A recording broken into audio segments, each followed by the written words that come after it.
Assalamualaikum warahmatullahi wabarakatuh. Apa kabarnya anak-anakku yang saleh dan saleha? Semoga kita semua menjadi salah satu generasi Qur'ani yang akan memasangkan mahkota kepada kedua orang tua kita nanti di surga.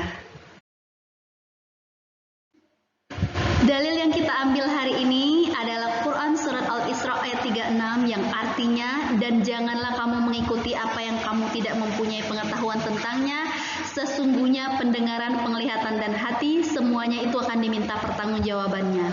Jadi jaga pendengaran kita, jaga penglihatan kita, dan jaga hati kita. Jauhi penyakit hati, iri, dengki, hasud, dan fitnah. Insya Allah kita akan dikumpulkan dengan orang yang saleh dan saleha. Hari ini kita akan mempelajari tentang sumber bunyi. Sumber bunyi merupakan benda yang bergetar dan menghasilkan bunyi. Ketika benda bergetar, getaran tersebut akan menggetarkan udara di sekitarnya, sehingga getaran udara akan sampai ke telinga, sehingga kita dapat mendengarkannya. Kalian pernah merasakan berlari-larian di lapangan, berteriak-teriak di lapangan, atau tertawa gembira?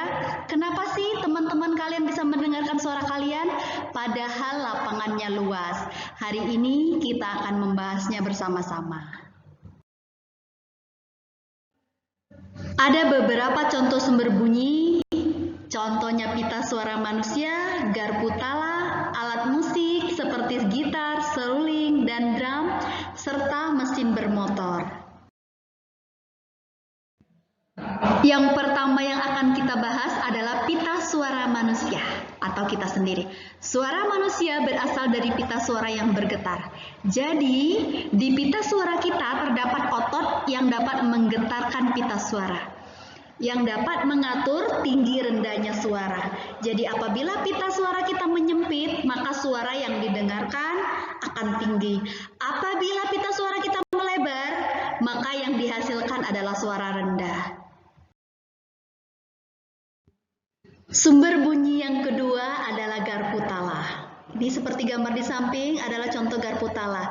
Garpu tala ini sendiri merupakan potongan atau sepotong baja yang memiliki cabang sejajar dan ukurannya sama.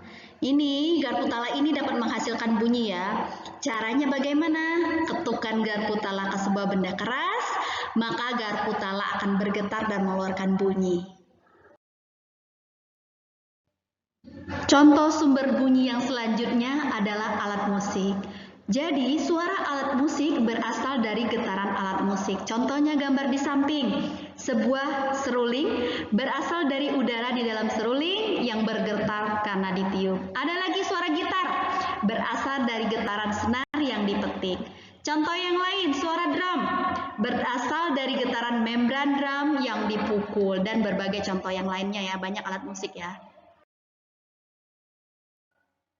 Sumber bunyi yang selanjutnya adalah mesin bermotor. Jadi ketika kalian berdiri di pinggir jalan atau di rumah mendengar deru motor, bunyi deru kendaraan bermotor berasal dari mesin bermotor. Jadi ketika kendaraan kita dinyalakan, beberapa logam pada mesin saling bergesekan dan bergetar sehingga menimbulkan bunyi. Itulah mengapa kita mendengar deru suara motor. Tadi kita telah membahas beberapa contoh sumber bunyi. Salah satunya ada pita suara, garpu tala, alat musik, dan mesin bermotor. Sekarang kita akan membahas bunyi dapat merambat. Salah satu sifat bunyi adalah dapat merambat ya. Contohnya ada 3, melalui benda gas atau udara, benda padat, dan benda cair. Yang pertama yang akan kita bahas adalah bunyi dapat merambat melalui udara. Bagaimana sih cara bunyi merambat melalui udara sehingga sampai ke telinga kita?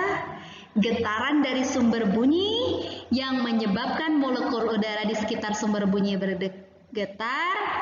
Molekul inilah yang akan ditangkap oleh telinga dan menggetarkan di gendang telinga. Itulah makanya kenapa kita dapat mendengarkan kicauan burung yang ada di luar, atau mendengarkan penjelasan guru, atau mendengar suara televisi, atau ketika kalian di lapangan luas dapat mendengar teriakan teman-teman kalian tertawa gembira di lapangan walaupun lapangannya luas. Itu karena bunyi dapat merambat melalui udara ya. Yang kedua, bunyi dapat merambat melalui benda padat, contohnya kaleng, benang, besi, kayu, tanah, dan batu. Contohnya telepon kaleng ada di samping, kalian bisa berbicara dengan teman kalian. Kalau kalian pernah membuat telepon kaleng, suara kalian akan terdengar dengan teman yang ada di depan. Atau kalian bisa menempelkan telinga kalian di meja, kalian ketok. Coba kalian dengarkan, adakah perbedaan antara telinga kalian ditempel di meja dengan diangkat lalu diketok. Yang ketiga, bunyi dapat merambat melalui benda cair. Jika kalian memukul dua batu dipukulkan dalam air, maka bunyinya akan terdengar jelas. Kenapa? Karena bunyi dapat merambat melalui benda cair. Contohnya, getaran dari batu yang kita pukul akan menggetarkan molekul-molekul air di sekitar batu hingga sampai di telinga kita.